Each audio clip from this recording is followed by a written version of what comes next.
Before I tell you this story, make sure you subscribe, because what I'm about to share is not just about a torn dress, not just about a reckless boyfriend, and definitely not just about a Sunday by the lake. It's about control, about surrender, about the kind of love that doesn't fit inside neat little boxes. And if you've ever fallen for someone who was your complete opposite, this story might feel uncomfortably familiar. My name is Sarah. I'm 31 years old, and I live in Cleveland. At least for now. For the past 2 years, I've been thinking about leaving. Not dramatically. Not impulsively. Strategically. Somewhere quieter.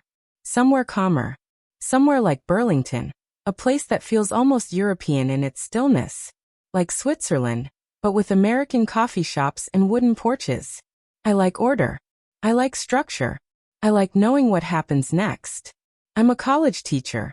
Literature and communication theory. My days are color-coded. My calendar is segmented in 30-minute blocks. I have reminder alerts for reminders. If I have a date, the dress is chosen the day before. Shoes polished. Perfume selected according to season and mood. Lipstick tested under controlled conditions to ensure longevity. Especially if the date is with Mike. Because Mike is chaos. Beautiful, irresistible chaos. Mike is everything I am not. He owns exactly one backpack and it contains these crumpled receipts, a half-dead pen, and gum. His phone is permanently at 3%. He forgets birthdays. He once forgot his own dentist appointment while sitting in the waiting room. And yet, he moves through life like he's starring in a beer commercial from the early 2000s. Old jeans, faded t-shirt, sun in his hair, that infuriating half-smile. He doesn't have a plan. He has momentum. And somehow, that makes him magnetic. That Sunday was supposed to be perfect. Lake Erie, clear skies, no clouds, no humidity, just warm air, and that soft golden light that makes everything look like a memory. I wore a linen dress, soft pale, open shoulders, a thin braid belt at the waist. My hair pinned loosely into a bun that looked effortless, but took 17 minutes to achieve. And around my neck, a small heart-shaped pendant. A gift from Mike. The engraving said, "Don't get lost. I'm nearby." I told him it was cheesy. I never take it off. He arrived, of course, exactly as expected. Late. Hair slightly wind-tousled. Grinning. Holding a bottle of lemonade like it was champagne. "We're not going where we planned," he announced immediately. I blinked. "What do you mean?" "Let's go where our feet decide." I sighed. Because this is how it always starts. I prepare. He improvises. And somehow, I follow. We turned into the old park near the shoreline. The one with ancient linden trees and benches that look like they survived 3 wars, and at least 5 heartbreaks. Mike stopped suddenly. "Look at that bench," he said, pointing with his chin. The bench was tragic. Faded wood. Peeling paint. One plank cracked. And yes, a visible splinter sticking out like a warning sign. "Let's sit." I stared at him. "Mike, I'm wearing a dress." "Exactly. That makes it worse. That makes it interesting." He sat down. And pulled me with him. I lowered myself cautiously, like I was handling hazardous material. My entire body tensed. He noticed immediately. "You look like you're taking an exam." "I don't like unpredictability." He smiled. "That's the problem." We sat in silence for a while. Children laughed somewhere in the distance. Bees hummed lazily. Wind brushed against the trees. His arm wrapped around my shoulders. His fingers traced slow, absent-minded patterns against my skin. Not inappropriate. Just intentional. He knew exactly how light touches dismantled me. "You think I'm too controlling?" I asked quietly. He thought for a moment. "I think you're extraordinary," he said. "But sometimes I want to untie your shoelaces in the middle of the street and see what happens." I snorted. "That sounds like a fetish." He grinned. "Maybe I just like watching you lose balance." We were opposites. Me, hourly reminder bracelet. Him, dreams of hitchhiking to Nashville. And maybe that's exactly why I felt drawn to him. Because he wasn't safe. He wasn't structured. He wasn't predictable. He was alive in a way that made my careful life feel slightly muted. Then I heard it. A sharp crack. My stomach dropped. Please tell me that wasn't my dress. Mike jumped up instantly. I tried to stand, but something pulled. I turned. The hem had caught perfectly on the splinter. Of course it had. Don't move, he said. He crouched down, his face level with my hip, fingers carefully working the fabric free. Slowly, I warned. Relax. Mike. He was taking his time. Too much time. My pulse betrayed me. And then, rip. Silence. He blinked. Well, technically it's ventilation. I jumped up. You owe me a new dress. I'll buy you a better one. You don't know fashion brands. I'll buy you one without a back. I stared at him. He smiled like he'd just solved world hunger. I wanted to strangle him. And kiss him. Possibly both. We walked back. His jacket tied around my waist to hide the tear. People stared. For once, I didn't care. That scared me more than the rip. Because control had always been my armor. And suddenly, I was walking through a public park half-dressed and laughing. When we reached his apartment, I was ready to be properly annoyed. But instead, he said, "Seat. I'll fix it." I laughed. You. He opened a drawer. That? Needles. Buttons. Since when are you prepared? Chaos doesn't mean incompetence. I sat on the edge of his couch. Back straight. Anxious dignity intact. Inside, something was melting. He came back with a needle between his teeth and orange thread in his hand. Absolutely not. Relax. I found white. He knelt in front of me. Focused. Serious. Tongue slightly sticking out like a child building something fragile. And in that moment, he didn't look chaotic. He looked careful. His fingers brushed my thigh accidentally. Or not accidentally. My breath hitched. He noticed.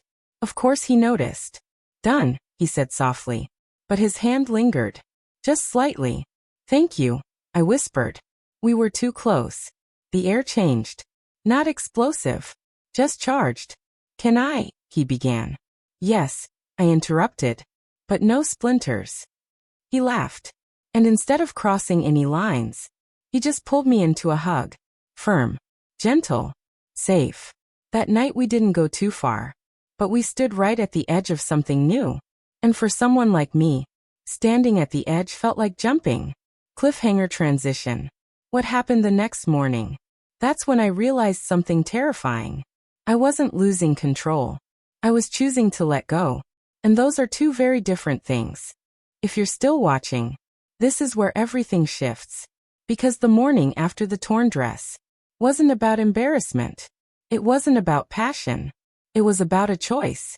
And I didn't know yet that I was about to make the most important one of my life. I woke up before him. Sunlight slipped through the blinds in narrow golden stripes, stretching across the room like quiet confessions. His apartment looked softer in the morning, less chaotic, less loud. I was still wearing his oversized t-shirt. Cleveland is the capital.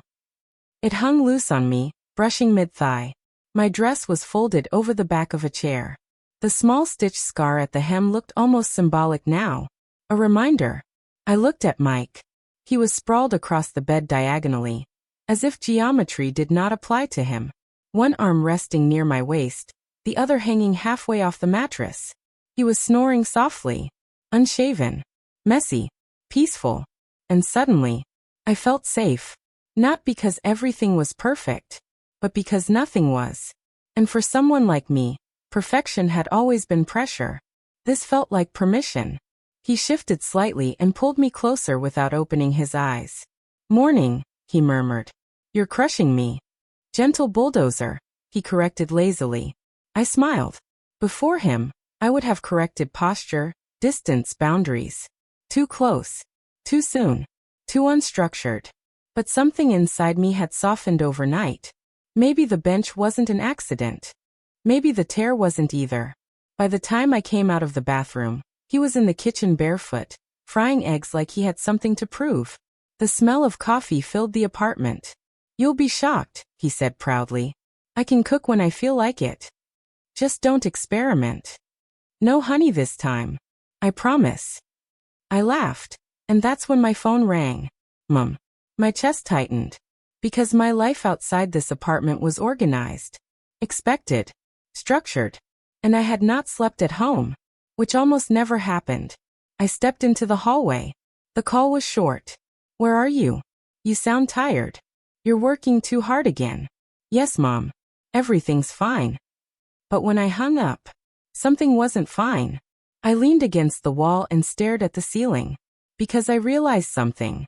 I hadn't told anyone about Mike the way I talk about other things in my life. He wasn't scheduled into my world. He existed outside it. And that scared me. When I walked back into the kitchen, he was watching me. You okay? Yes. He didn't believe me. You do that thing, he said. What thing? That face. Like you're rearranging furniture in your brain. I sighed and sat down. Mike, what are we doing? He didn't answer immediately.